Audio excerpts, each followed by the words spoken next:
సిద్దిపేట జిల్లా గజ్వేల్ పట్టణంలోని మున్సిపల్ కార్యాలయం ముందు డ్వాక్రా మహిళా సంఘం సభ్యులు ధర్నా నిర్వహించారు. మహిళా గ్రూపులలో ఉన్న మహిళలకు బ్యాంకుల నుంచి లీగల్ నోటీసులు రావడంతో భయభ్రాంతులకు గురై గ్రూప్ సభ్యులు గ్రూపులు తమకు న్యాయం చేయాలని గజ్వేల్ మున్సిపల్ కార్యాలయం ముందు ధర్నా నిర్వహించారు. ముఖ్యంగా గత 2 సంవత్సరాల నుంచి మహిళా గ్రూపులలో గోల్మాల్ చేస్తున్న ఆర్సీలు కృష్ణలీల తమ సొమ్మును కాజేసి ఇప్పుడు వారిని అడిగితే తమకు ఏమీ తెలియదని, తమకు సంబంధం లేదని, అలాగే ఆర్పి కృష్ణలీల ఆమె భర్త యాదగిరి మరియు కర్నాల మంజులలు గ్రూప్ సభ్యులను భయభ్రాంతులకు గురి చేస్తున్నారన్నారు. తాము వారిని అడిగితే నీ ఇష్టం వచ్చిన చోట చెప్పుకోండి అని కేసులు పెట్టారు కదా, అధికారులు మీకు డబ్బులు ఇప్పిస్తారని బెదిరిస్తున్నారన్నారు. 120 మంది అంటే 10 గ్రూపులలో అవకతవకలు జరిగాయని, గతంలో జిల్లా కలెక్టర్ ఆదేశాల మేరకు జిల్లా ఆడిట్ అధికారి జయశ్రీ విచారణ చేసి రిపోర్టు అధికారులకు పంపింది. కానీ రికవరీ చేయమని ఆదేశించిన జిల్లా కలెక్టర్ ఇప్పటి వరకు చర్యలు శూన్యమన్నారు. తాము తీసుకున్నది 1,00,000 కానీ 2 లక్షలు కట్టామని బ్యాంకు నోటీసులు రావటం జరిగిందని, ఈ విషయంపై ఆర్పి కృష్ణలీల మరియు కర్నాల మంజులను అడిగితే కొంతమందికి అమౌంట్ ఇచ్చామని, మీరు కేసులు పెట్టారు కాబట్టి ఎక్కడైతే కేసులు పెట్టారో అక్కడే అడుక్కోండి, వాళ్ళే ఇస్తారు డబ్బులు అని మహిళలను బెదిరింపులకు గురి చేస్తున్నారన్నారు. డబ్బులు వారికి బ్యాంకులలో కట్టకపోతే తమకు ఆత్మహత్యలే శరణ్యమని మహిళలు అంటున్నారు. తమకు న్యాయం జరగకపోతే మున్సిపల్ కార్యాలయం ముందు ఆత్మహత్య చేసుకోవడానికి కూడా సిద్ధంగా ఉన్నట్లు ఆ సమస్యను అధికారులు పరిష్కరించాలని కోరుతున్నారు. మేము గౌరారంలో ఉంటా, 7 Hills హోటల్లో పనిచేస్తాను. నేను నా దగ్గర 2 లక్షల లోన్ నాకు వచ్చింది 1,00,000 రూపాయలే అని నెహ్రూ గ్రూప్ మరి నాకు వచ్చింది 1,00,000 రూపాయలే అని అన్నది. నీకు 1,00,000 ఇస్తారు కొత్తగా జాయిన్ అయితే అన్నది. నేను నిజమే కావచ్చు అనుకొని సరే అక్క అని అన్న. 1,00,000 రూపాయలు తీసుకున్న సంగతి కూడా నాకు తెలియదు. 50,000 తీసుకుంటున్నా అన్నది. కానీ బ్యాంకులో చూస్తే 1,00,000 రూపాయలు కృష్ణనీల అన్నది. నెలకు నేను కడతారా, నేను కూడా తీసుకుంటున్నా 1,00,000 రూపాయలు నీ పేరు మీద నేను కడతా అని అన్నది. నా మీద 1,00,000 తీసుకుంది, నాకు 1,00,000 ఇచ్చింది.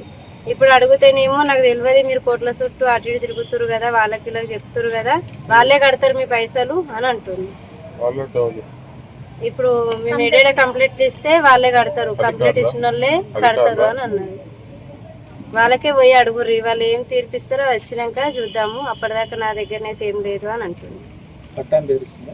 కట్ట అని అంటే వాళ్ళ ఆయన వచ్చిండు మన హోటల్ కాడికి. ఎట్లా అన్నా చూడు, మా ఆయన గా పని చేస్తాడు, నేను ఈ పని చేస్తున్నా, మీరు గట్ల పైసలు తీసుకొని గట్లా చేసిరంటే మీరు కంప్లైంట్లు ఇచ్చారు కదా, వాళ్ళు అది కంప్లైంట్ కోర్టు ఏమైతుందో చూసినాక అప్పుడు చూద్దాము, ఆమె కట్టండి, మేమైతే కట్టాం, పైసలు మా దగ్గర లేవు అని అంటున్నారు. స్వాతి, నా గ్రూప్ పేరు శివశంకర్ గ్రూప్. నా మీద 4 లక్షల లోన్ తీసుకుంది. మొక్క పరిచయం లేకుండా నేను బ్యాంకు నుంచి నేను ఎటువంటి సంతకం కూడా చేయలేదు. ఆమె ఇంటికి వెళ్ళి ఖాళీ సంతకం చేయమన్న ఒక వైట్ పేపర్ పైన నేను సంతకం చేసి ఇచ్చాను అంతే. దానివల్ల ఆమె బ్యాంక్ వెళ్ళి ఎప్పుడు తెచ్చుకుందో తెలియదు. కానీ నా అకౌంట్లో కూడా పడలేవు. మళ్ళీ ఆ డబ్బులు కూడా ఎట్లా డ్రా చేసిందో ఏం కదో మాకు తెలియదు. ఇట్లా చేసింది, ఇంత మోసం చేసింది సార్. నేను నాకు హార్ట్ అటాక్ ఉంది, హార్ట్ పేషెంట్ నేను. నాకు ఛాతీలో బాగా నొప్పి వస్తుంది. టెన్షన్కి నేను పడలేను. టెన్షన్ బాగా నోటీసులు బాగా వచ్చినాయి. Union bank. నాకు 2 చిన్న పిల్లలు ఉన్నారు సార్, ఒక పాప బాబు. నన్ను ఇంతగానో మోసం చేశారు సార్. నాకు కృష్ణలీల మంజుల సార్ నన్ను ఎంతగానో అంటే చాలా, అసలు ముఖ పరిచయం లేకుండా ఫోటో తీపిచ్చారు. మంజులనే నించొని వేరే వాళ్ళ మార్ఫింగ్ చేసి వేరే వాళ్ళ ఫోటో పెట్టి మార్ఫింగ్ చేసి ఆ గ్రూప్లో లోన్ తీసుకున్నది. ఇప్పుడు కట్టమంటారు సార్. నేను ఎలా కట్టాలి? 4 లక్షల్లో నేను ఎలా కట్టాలి? నా వల్ల ఎలా అవుతుంది? నేను ఎలా తీసుకున్నా? నేను తీసుకోనే లేదు. తీసుకున్నామని నాకు బ్యాంక్ నుంచి కూడా నోటీస్ వచ్చింది, బ్యాంక్ నుంచి కూడా కాల్స్ చేసిర్రు. ఎలా సార్ నేను ఎలా కట్టాలి? నాకైతే న్యాయం జరగలేదంటే ఇక్కడ ఏదైనా చేసుకొని చనిపోవడానికైనా సిద్ధమే ఉన్నా. నా పిల్లల్ని ఆగం చేయకండి సార్, నాకు న్యాయం జరగాలంతే. రేణుక, నేను తూపురంలో ఉంటా. నేను ఆల్రెడీ సావిత్రిబాయిలో గ్రూప్లు ఉన్నా. తర్వాత కృష్ణలకు ఏం చేసిందంటే, లీలశ్రీ గ్రూప్లు ఉండరా, ఒక ఆమె బదులు నువ్వు ఉండు, ఆమె నీకు ఏ ఇబ్బంది రానిది, నీ ప్రూఫ్స్ ఇట్లా ఏముండయి అని అన్నది. తర్వాత నాకు అకౌంట్లో 2 లక్షలు పడ్డాయి. ఆ 2 లక్షలు ఆమెకు కృష్ణలకు డ్రా చేయగానే మళ్ళీ నాకు ఇవి నోటీసులు అవి వస్తున్నాయి. మొన్న నేను సిద్దిపేటలో వెళ్ళిపోయిందంటే సిద్దిపేట పోతే అందులో రూమ్లో కాల్ చేసి ఉన్నది. అడిగి పోతేనేమో మేము ముగ్గురం కలిసి లొల్లి పెడితే యాదగిరేమో వాళ్ళ అకౌంట్లలో ఆల్రెడీ పైసలు కొట్టిండు, వేరే వాళ్ళకి కొట్టిండు, మా గ్రూప్లో ఉన్న వాళ్ళకే కొట్టిండు. నేను 2 లక్షలు అడుగుతున్నాడు, నువ్వు కోర్టుకు పోతున్నావు కదా, కోర్టు వాళ్ళు ఇస్తారు నీకు పైసలు, మేమేమి ఇయ్యము అని చెప్పిండు. బెదిరించింది ఆల్రెడీ. ఆమె కృష్ణ ఇట్లా అన్నది నాకేం సంబంధం లేదు అని.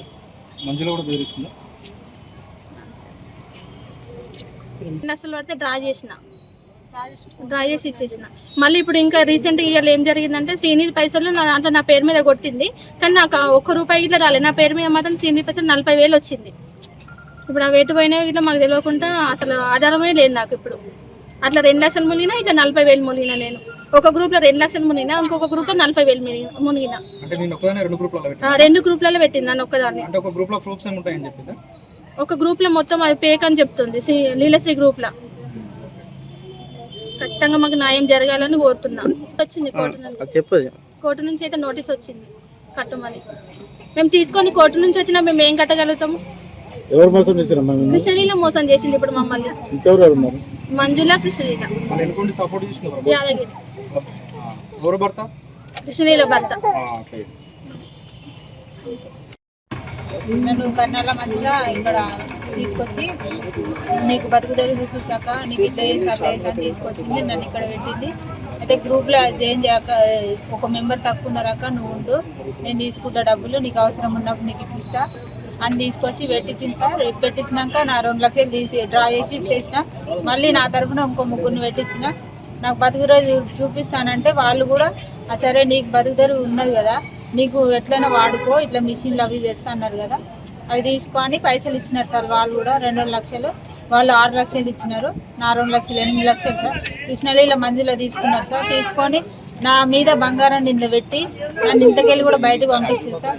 మళ్ళీ లాస్ట్కి వచ్చిన 2 లక్షన్నర నా పర్సనల్గా నా 1 లక్షన్నర ఇచ్చినాను, అవి వాడుకున్నారు. నా మీద బంగారం నింద పెట్టించి నన్ను ఇంట్లోకి వెళ్ళి బయటకు వెళ్ళి కొట్టినారు సార్. ఇప్పుడు నాకు నోటీసులు వచ్చినాయి కట్టమని.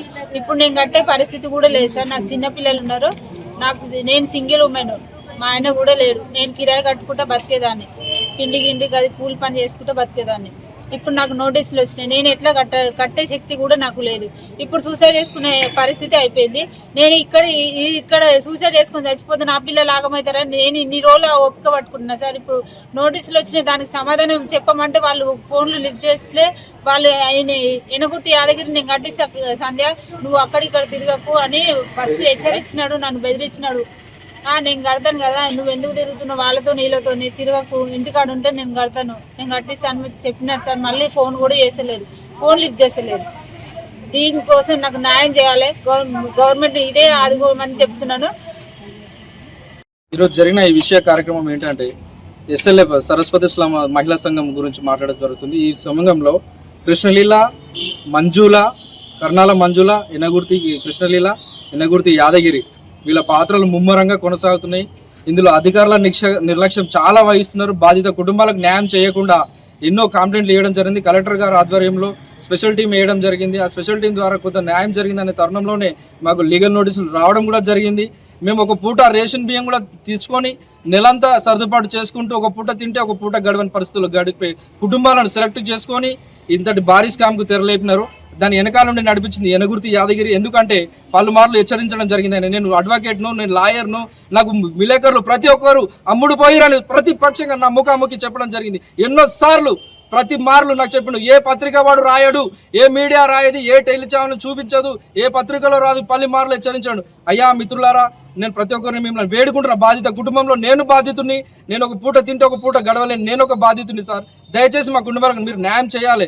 ఎన్నోసార్లు మేము పిఎస్లో కంప్లైంట్ చేయడం జరిగింది, మున్సిపల్ అధికారులకు తెలియజేయడం, కలెక్టర్ ఆధ్వర్యంలో ఎన్నోసార్లు మేము విన్నవించుకోవడం జరిగింది. కానీ ఇంకా కూడా జాప్యం చేస్తున్నారు. మాకు ఆ జాప్యంలోనే లీగల్ నోటీసులు రావడం జరిగింది. ఈ నోటీసులు రావడం వల్ల మరి మేము చావాలంటే చచ్చిపోయారని మాట్లాడుతుంది కృష్ణలీల, మంజుల, దానికి ఎన్నుకుండి నడిపిస్తున్న ఎనగుర్తి యాదగిరి, కృష్ణలీల భర్త. వీళ్ళందరిపైన చర్యలు తీసుకోవాలి, వెంటనే అరెస్ట్ చేయాలని మా యొక్క డిమాండ్. మాకు న్యాయం చేయాలి. తొందరగా రెవెన్యూ యాక్ట్, రికవరీ యాక్ట్ నడుస్తున్నది ఈ తరుణంలోనే, అది తొందరగా రికవరీ చేసి బాధిత కుటుంబాలకు న్యాయం చేయాలి. కొంతమందిని ఆడవాళ్ళని బెదిరిస్తూ కులం పేరుతో కూడా దూషిస్తూ ఈ కార్యక్రమానికి హాజరు కాకుండా ఎంతో మందిని అడ్డుకుంటున్న వ్యక్తులు వాళ్ళు కృష్ణలీల, మంజుల, ఎనగుర్తి యాదగిరి. వీరిపైన కూడా చర్యలు తీసుకోవాలి. ఏమంటే మాకు 4 లాయర్లు తెలుసు, 10 మంది లాయర్లు తెలుసు, ప్రతి మీడియా పత్రిక వాడు నాకు తెలుసు, నా తమ్ముడు లాంటి వాళ్ళు అని చెప్తాడు, ప్రతి మున్సిపల్ అధికారులు నాకు తెలుసు అంటాడు, పోలీస్ అధికారులు నాకు తెలుసు అంటాడు, లాయర్లు నాకు తెలుసు అంటాడు. మరి ఉన్నతాధికారులు అందరూ వాళ్ళైనాక మా బాధిత కుటుంబాలకు ఎప్పుడు న్యాయం జరుగుతుందని ప్రశ్నిస్తున్నా. ఇంకా న్యాయం జరిగే అవకాశమే లేదా? ఈ కుటుంబాలన్నీ ఇదే మున్సిపల్ పరిధిలో అంబేద్కర్ వారి విగ్రహం ముందు మా దళిత కుటుంబాలు అందరూ వచ్చి ఆత్మహత్య చేసుకోవడానికి మేము సిద్ధంగా ఉన్నాం. ఈ తరుణంలో జరగని పక్షంలో మహాయుద్ధమే జరుగుతుందని నేను ప్రతిపక్షం ముఖాముఖి హెచ్చరించడం జరుగుతుంది.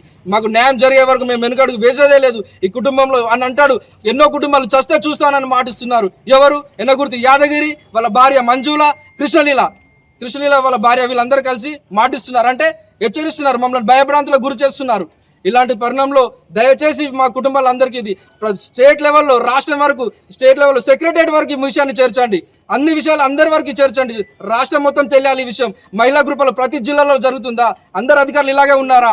సహకరిస్తున్నారా? బాధిత కుటుంబాలు, చిన్న పీడిత కుటుంబాలకు, దళిత కుటుంబాలందరికీ మోసం చేయాలని నిర్ణయించుకున్నారా? జీతాలు సరిపోతలేవా? వాళ్ళు చేస్తున్న తరుణంలో వాళ్ళకి వచ్చే జీతం సరిపోవట్లేదా? ఎందుకు ఇలాంటి తెరలేపుతున్నారు? మేమేమన్నా పెద్ద కుటుంబాలమ్మా? ఒక పూట తింటే తినలేం సార్. ఒక పూట గడిస్తే మాకు ఒక పూట గడవని పరిస్థితి. మాకు ఈ లీగల్ నోటీసులు వచ్చాయి. ఈరోజు చచ్చిపోవడానికి సిద్ధంగా ఉన్నామంటే చచ్చిపోయినా పర్లేదని మాట్లాడుతున్నారు వాళ్ళు ముగ్గురు వ్యక్తులు, కృష్ణలీల, మంజుల, యాదగిరి. నేను లాయర్ను, నేను ఎంతనైనా దూరం రాగలుగుతా, ఏదైనా చేయగలుగుతా అంటే నువ్వే దగ్గరుండి స్కామ్ చేపిస్తున్నావు. ఇంతకుముందు కూడా చాలా అన్నాడు, ఇది చిన్న మ్యాటర్, 3 కోట్ల స్కామే కదా, నాకు తెలిసి ఉంటే ఇంకా 10-15 కోట్లు చేయించేవాడు అని మాట్లాడించు. అంటే అంత ధైర్యంగా అధికారులు సహకరిస్తున్నారా? బ్యాంకులో కూడా బ్యాంక్ అధికారుల పాత్ర ముమ్మరంగా ఉంది. వాళ్ళపైన ఎందుకు చర్యలు తీసుకోవడం లేదు? ఈ స్కామ్ చేసిన ఈ ఆర్పి, కృష్ణలీల, మంజుల వాళ్ళ ఎన్నుకుని నడిపిస్తున్న యాదగిరి మీద ఎందుకు చర్యలు తీసుకోవడం లేదు? ఇక్కడి నుంచి బదిలీ అయిన సీఈఓ మీద, సరిత మీద ఎందుకు చర్యలు తీసుకోవడం లేదు? అధికారుల జాప్యం ఉంది. మున్సిపల్ అధికారుల జాప్యమా? పోలీసు అధికారుల జాప్యమా? మరి ఇంకా పెద్ద ఎత్తున దీనిపైన ఎంక్వైరీకి వచ్చిన అధికారుల మీద జాప్యమా? ఈ బాధిత కుటుంబాలు ఏమాలనుకుంటున్నారు? దీనిపైన న్యాయం జరిగే వరకు వెనకడిగేసే ప్రసక్తే లేదు. ఇంకా బాధిత కుటుంబాలు చాలా మంది రోడ్డెక్తాయి. మేము హెచ్చరిస్తున్నాం, ఈ మున్సిపల్ గేటును దిగ్బంధం చేస్తాం. అంబేద్కర్ విగ్రహం వద్ద ఆమరణ దీక్ష కూడా మేము ముందుకు రాగలగడానికి సిద్ధంగా ఉన్నాం. ఆత్మహత్యలు చేసుకోవడానికి కూడా సిద్ధంగా ఉన్నారు. అంటే ఇదంతా జరిగినా కూడా మేము నిమ్మకు నీరెత్తినట్టుగా వ్యవహరిస్తున్నటువంటి తీరు ఇక్కడ మంచి స్పష్టంగా కనిపిస్తుంది. న్యాయం జరిగే వరకు అయితే పోరాటం ఆపేదే లేదు. కృష్ణలీల, మంజులను, యాదగిరిని, సీఓ సరితను వెంటనే అరెస్ట్ చేసి వాళ్ళపైన కఠిన చర్యలు తీసుకోవాలి. కులం పేరుతో దూషిస్తున్నాడు. అవును, నేను ఎస్సీ మాదిగ కులానికి చెందినవాడను, నన్ను కూడా దూషించడం జరుగుతుంది. నా భార్యను గీడిదని భావించాడు. మరి అతని పైన ఎలాంటి చర్యలు తీసుకుంటారని నేను ప్రశ్నిస్తున్నా.